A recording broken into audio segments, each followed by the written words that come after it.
do livro da editora Vida, intitulado 13 Cristãos Intrépidos, faço leitura do capítulo 11, que trata do personagem bíblico João Marcos, aquele que cresceu na fé. Algumas pessoas são como rochas, enquanto outras são como patinhos de borracha. Quando éramos crianças, muitos de nós brincávamos na banheira com toda sorte de objetos. Tentávamos fazer tampas de garrafa flutuar. De uma pequena caixa de papelão fazíamos um navio. Sempre que uma tampa de garrafa virava ou enchia de água, afundava como um chumbo de repente. Com os patinhos de borracha era diferente. Podíamos segurá-lo na água, mas ao soltá-lo, ele vinha à tona novamente. João Marcos era como um pato de borracha. As pessoas podiam afundá-lo, inclusive segurá-lo no fundo por algum tempo, mas uma coisa podíamos estar certo: Marcos voltava à superfície. Devido à sua capacidade de boiar, este discípulo fez uma das mais duradouras contribuições da história do cristianismo. O desânimo é a experiência normal na vida cristã. Não o ideal, mas a norma. O começo da maturidade está em reconhecer como a vida pode ser desigual. Nossa esperança, à medida que nos desenvolvemos, é que as quedas se tornem menos agudas, menos emocionantes e talvez menos frequentes. Não obstante, elas ainda existem. Não deveríamos pensar que Jesus nunca teve desânimo nem tenha tido decepção. Quando ele mais contava com as pessoas, muitas vezes elas davam o mínimo a ele. Ele deve ter se magoado com a falta de compreensão dos discípulos. Jesus ensinou-lhes durante 3 anos e alguns dias agiam como se nada houvesse aprendido. João Marcos é um personagem interessante que encontra derrota esmagadora. A verdadeira história está em sua capacidade de retornar e adquirir respeito de todos. Marcos teve uma bela introdução à fé cristã. Maria, sua mãe, estivera envolvida com os discípulos nos primeiros tempos do ministério. Nada sabemos a respeito do seu pai, porém, a mãe de Marcos abriu as portas de seu lar aos discípulos em Jerusalém, conforme está em Atos 12:12. Quando conhecemos Maria, o rei Herodes estava em pé de guerra. Ele havia resolvido pressionar o crescente grupo de cristãos. Sem dó, sem piedade, mandou matar o apóstolo Tiago. Pedro também foi preso durante a perseguição oficial e o seu futuro parecia incerto. 4 guardas o vigiavam dia e noite. 2 estavam acorrentados ao pescador e 2 montavam guarda à entrada. Com o número crescente de cristãos, não havia para eles muita oportunidade, isso é, de escapar. Naturalmente, a situação criminosa espalhava medo entre a comunidade cristã. Os crentes de Jerusalém reuniam-se em oração desesperada, sincera. Eles esperavam que Deus fizesse algo e reclamavam todo o poder de suas promessas. Tiago 5,16 fala sobre orar uns pelos outros e que muito pode, na sua eficácia, a súplica de um justo. Sem que soubessem, suas orações receberam resposta positiva. Um anjo do Senhor entrou silenciosamente na prisão, cutucou Pedro ao lado e o conduziu para a liberdade. A operação toda foi tão suave que a rocha pensou tratar-se de um sonho. Uma vez solto, o anjo retirou-se de Pedro e ele se achou sozinho. Que tudo isso tem a ver com Marcos. Quando Pedro percebeu o que havia acontecido, desejou desde logo encontrar-se com os outros cristãos. Assim, o apóstolo encaminhou-se diretamente ao lar de Maria, mãe de Marcos. Sabia que os crentes estavam ali reunidos. A despeito dos que diziam o contrário, Marcos, evidentemente, não era um dos cristãos originais. Se chegou a conhecer a Jesus foi somente quando ele, João Marcos, era criança.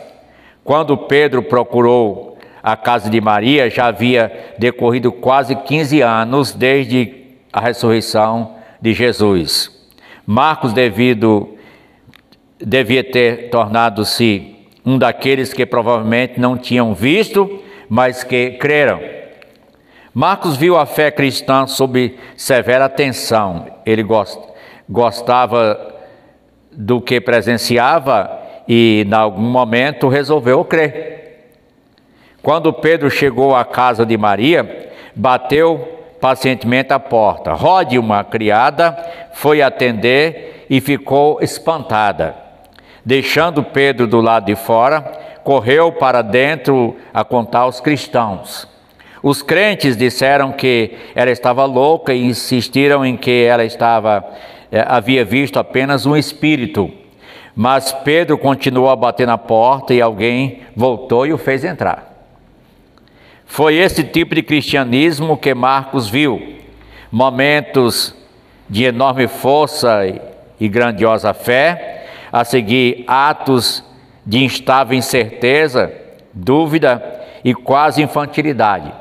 Mas, mais tarde, essas inconsistências podiam ajudá-lo a vencer alguma das devastadoras tempestades que iriam surgir em suas vidas.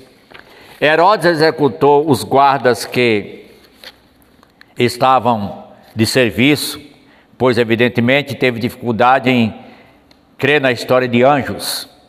A família de Herodes era um dos mais sanguinolentos clãs da história. E finalmente Herodes morreu comido por vermes. É fácil determinar a data desta passagem, porque a história nos diz que Herodes Agripa morreu no ano 44 da nossa era. Tão logo a perseguição terminou, Paulo e Barnabé trouxeram de Antioquia para Jerusalém suprimentos de socorro. Com toda a possibilidade, hospedaram-se onde? Na casa de Maria. Ao regressarem a Antioquia, levaram consigo um novo ajudante chamado João Marcos, o dito cujo. Marcos era inteligente. Todos temos liberdade de ler o evangelho que ele escreveu e notar sua capacidade, pois ele foi o escritor do evangelho de Marcos. Cristão intensamente interessado, ele começou a coletar informações sobre a vida de Cristo. É provável que ele tenha formulado uma multidão de perguntas a Barnabé e a Paulo. Eles não eram testemunhas oculares de grande parte do ministério de Jesus, possivelmente de nenhuma, mas podiam contar o que lhes fora ensinado. A maior parte do material viria de Pedro mais tarde. Seria correto retratar Marcos como um homem estudioso. Por fim, ele compilou um livro que necessitava de cuidadosos pormenores. Esse livro pode ser a primeira vida de Cristo a ser escrita. Lucas, um excelente historiador, conta que Marcos serviu como ajudante em sua viagem com Paulo e Barnabé. Literalmente, Marcos era um ajudante. Ele veio para ajudar. Os outros dois davam as ordens, tomavam as principais decisões. Há motivo para crer que o cristão mais moço sentia-se muito feliz nesse relacionamento. Os apóstolos tinham muito trabalho para o assistente. Possivelmente pouco falava em público, ou nenhuma vez, mas podia controlar suprimentos, guardar o dinheiro, procurar hospedagem. Marcos lubrificava as rodas que mantinham o empreendimento missionário rodando a pleno vapor. Nos tempos atuais de personalidades fascinantes, a posição de Marcos talvez não parecesse tão emocionante. Ele não atraía as multidões e não tinha ninguém que se apegasse às suas palavras. Um livro sobre a sua vida e conversão não comoveria muitos corações, nem renderia muito dinheiro. O nome de Marcos estava mais destinado a uma lista de cavalos que nunca venceram na corrida. Mas isto em nada diminui sua importância. Ele era um cristão que permanecia para preencher a lacuna onde ele achava que Deus queria que ele estivesse. Com demasiada frequência, os cristãos se desmerecem porque são ninguém. Parecem pensar, Deus emprega o mesmo sistema da mesma forma, riqueza, estrelado, que conforme empregamos. Usamos uma estrutura de pressão no mundo. As pessoas são tidas como valiosas por causa da sua capacidade de executar e produzir. Os que não têm êxito são inúteis, mas quando nos tornamos cristãos, muitas vezes ainda adotamos o mesmo sistema de avaliação que o mundo adota. Deus não divide as pessoas em categorias como importantes ou menos importantes. Só os homens é que usam este padrão de medida. Ele não faz distinção de pessoas, para ele somos todos de igual valor. Alguns de nós vivemos ocupados demais olhando para os dons de outras pessoas a fim de avaliar os nossos próprios. Romanos 12, 3 a 8. Parte da força de Marcos, talvez, e dá uma luz sobre isso, né? Romanos 12, ajuda a corrigir. Marcos talvez se deve ao fato de ser o primo de Barnabé. Colossenses 4:10 dá conta disso. É possível que seus pais fossem cristãos, irmãos cristãos. Como consequência, Marcos pode ter sido selecionado para a primeira viagem missionária com base no nepotismo elementar. Mas não condenemos demais essa praxe. Ao escolher um parente, Barnabé pode ter evitado um problema de uma personalidade estranha. Deste modo, eles sabiam em que terreno estavam pisando. Há uma sutil, porém distinta troca de liderança à medida que prossegue a viagem missionária. Barnabé havia sido mentor de Paulo. Colocou-se ao lado do ex-perseguidor e o apresentou à comunidade de crentes. Ele arriscou a vida e provavelmente sempre se alegrou em tê-lo feito, mas à medida que Paulo crescia em estatura espiritual, o novo convertido mais se firmava e agora tomava a dianteira. É muito possível que nada tenha deixado Barnabé mais feliz. Parece uma transição agradável sem fogo de artilharia. Por coincidência, Marcos começou a deixar de passar a andar com os outros e pensar como eles, e mudou de opinião, resolveu voltar para Jerusalém. Convenhamos, pode ter sido uma decisão pusilânime, essa de Marcos. Paulo certamente acreditava que fosse Atos 15, 38 e 39.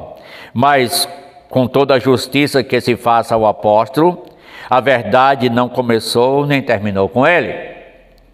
A longo prazo, provavelmente foi muito bom Marcos ter sido agir dessa forma e desistido da viagem. Durante quase 2000 anos, seu gesto tem fornecido aos cristãos algo sobre com que conjecturar. Se acrescentarmos a isso a questão do espinho na carne de Paulo, a salvação de Ananias e Safira, o vinho em Caná da Galileia, temos material suficiente sobre o qual poderemos ponderar mais 2000 anos. Houve desavenças sobre problemas doutrinários? Era Marcos um sonhador que dedicava mais tempo à teoria do que ao trabalho duro? Seja qual for o problema, o veredicto de Paulo foi profundo e doloroso. Marcos não poderia ir com eles para o trabalho. Marcos 15, 38. Paulo recusou-se a aceitar Marcos na sua segunda viagem missionária. Não foi mais como a primeira, não é? Esta foi definitivamente uma nota triste contra a reputação do jovem. Paulo era admirado por muitos e se não pela maioria. E se isso tornasse público que Paulo havia considerado Marcos como incapaz de ir com eles, a ferida teria sido grave. Felizmente, Barnabé, homem notável, de notável respeito, tomou a defesa do primo João Marcos. Agora é a vez de provar a elasticidade de Marcos. Ele tinha sido atingido duramente com justiça ou não, mas tinha. Que passos válidos poderia ou deveria ele dar agora? Marcos poderia dar início ao seu próprio ramo do cristianismo. Não seria ele o primeiro nem o último. Muitas organizações partiram não das grandiosas metas espirituais que suas cartas nos induziam a crer, mas de alguns homens em postos secundários, descontentes, que se lançaram a campo em defesa de suas opiniões. A maior parte de nossas grandes divisões históricas não é resultado de profundo problema doutrinário. Uma denominação se divide por causa da questão de publicar ou não uma revista. Outro grupo separa-se devido a um problema de permitir ou não que seus pastores usem a barba. No primeiro século, muitas vezes as questões eram tão tolas assim. Uma congregação local engatinhava-se com a outra quanto aos missionários que deveriam acolher. Lá em 3 João a gente vê isso. Algumas eram ferozes a respeito da circuncisão e do comer carne de porco, Atos 15. De que ânimo era Marcos? Defender-se a ele, levando a cabo uma campanha de mexericos contra Paulo? Não. Introduziria ele uma cunha tão profunda que não haveria jeito de removê-la? Também não.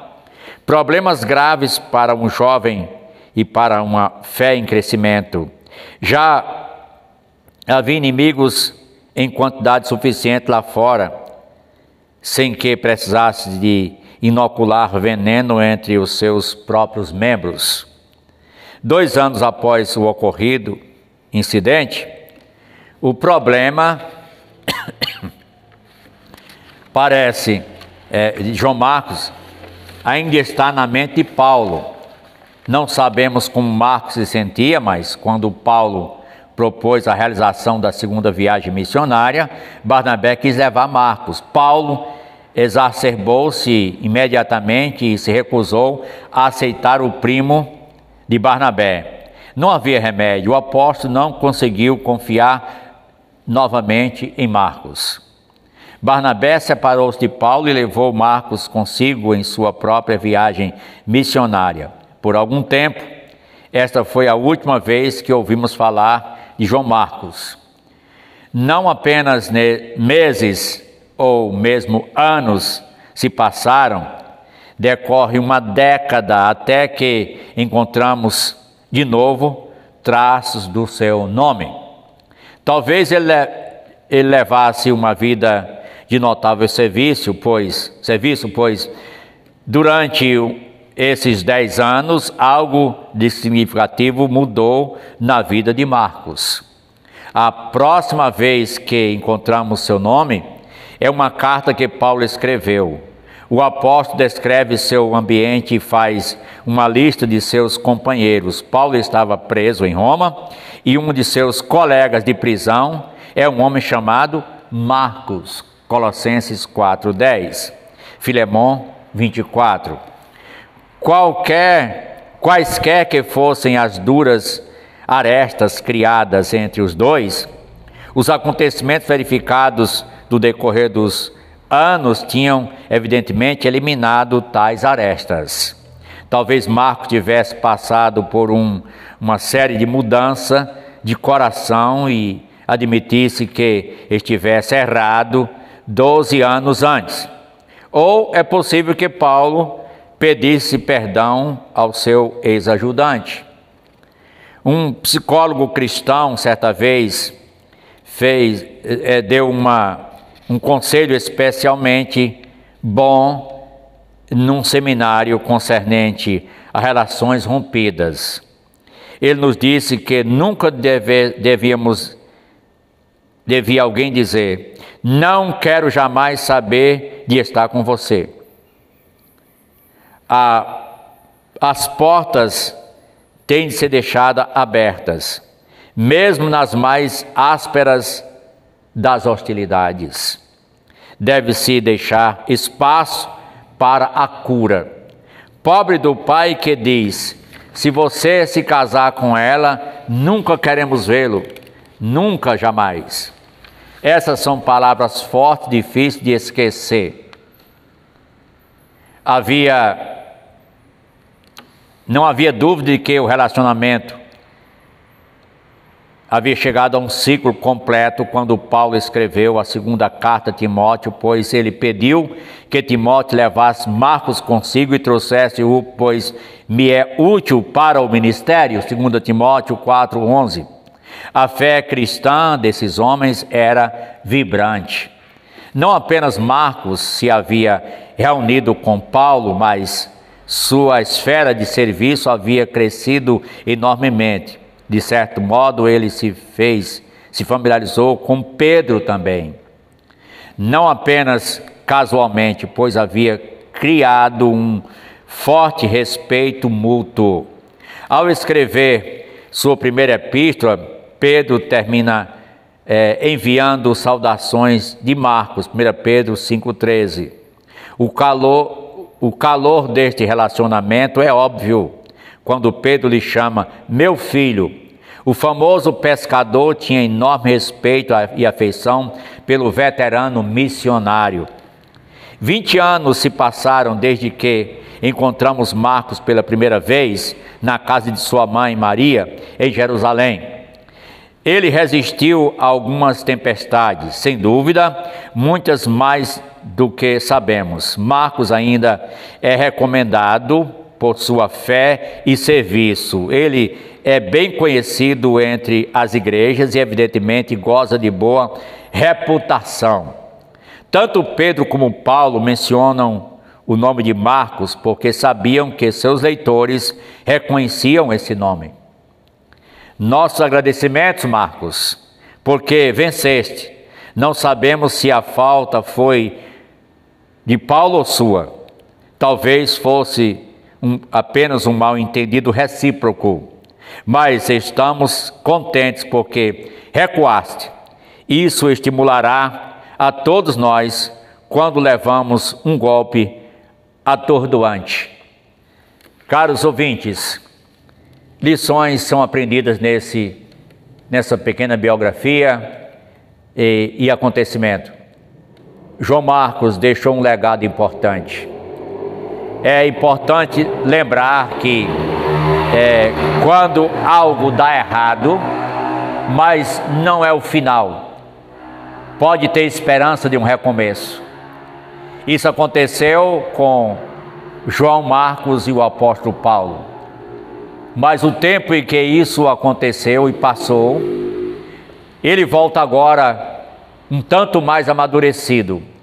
Deus trabalha na vida de Marcos, também de Paulo, de forma que agora tem uma integração maior, uma consideração maior, recíproca. Então, João Marcos passa a ser alguém mais e mais reconhecido e conceituado no meio dos apóstolos Paulo e Barnabé, e bem como da cristandade de sua época, servindo de inspiração para soluções de conflitos para gerações futuras, como disse aqui, 2000 anos já se passaram. De outro lado, também devemos considerar o esforço no trabalho missionário, e pode surgir empecilhos, e às vezes os empecilhos são transformados em meios pelos quais Deus quer trabalhar nas vidas dos próprios missionários. De outro lado, em terceiro caso, podemos dizer como é importante a influência materna de uma mãe na vida de um filho, na sua estrutura espiritual e fé cristã. Pode-se ver então que Maria, a mãe de João Marcos, foi influência positiva para ele, ao ponto dele estar pronto a enfrentar as adversidades, a prosseguir confiante, a servir mais e mais e ser integrado na obra do Senhor, colocando a sua vida a serviço dos outros, a serviço primeiramente de Deus e dos outros. E assim, Deus usando grandemente, agora em um quarto caso, esse personagem João Marcos, para deixar uma compilação maravilhosa do Evangelho de Marcos, a história de Jesus bem organizada, compilada, apresentada à ala romana, mostrando assim exatamente algo de suprema importância, a pena de um escritor que foi abnegado e humilhou-se humildemente junto aos seus companheiros e humildemente perante Deus, mas que foi usado extraordinariamente para ser uma bênção para o presente e também para gerações futuras. Que Deus abençoe os nossos ouvintes, aprendendo um pouco na biografia aí do João Marcos, evangelista João Marcos. Amém? Se este vídeo lhe ajuda, se esse conteúdo lhe ajuda, partilhe com outras pessoas, a fim de que sejam também abençoados para a glória de Deus. Amém? Muito obrigado. Deus abençoe.